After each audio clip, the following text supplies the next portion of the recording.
If you're trying to find the MAF sensor in your Nissan Rogue with 2.5 QR25D engine, this is the MAF sensor assembly, and it's actually this MAF sensor measures not only the volume but also the temperature. So it has the built-in temperature, air temperature sensor here, and that's why you may get a lot of codes connected to this MAF.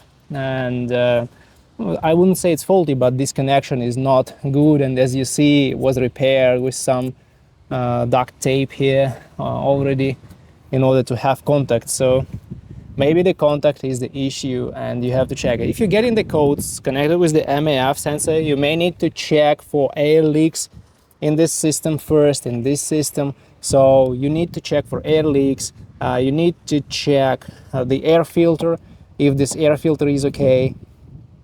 If the air filter is clogged, you may have the MAF problems that lead to codes, trouble codes. And when the purge valve is stuck open, you will have the codes that may seem to be connected with the MAF, but actually it's a very common issue that the evap sensors, evap valves are causing these problems.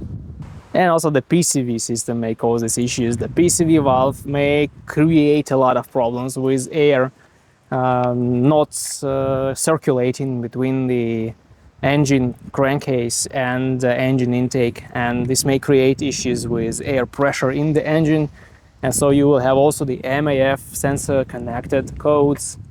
So maybe these less expensive issues are easier to check, and the MAF should be only replaced when everything else is proven to be working properly.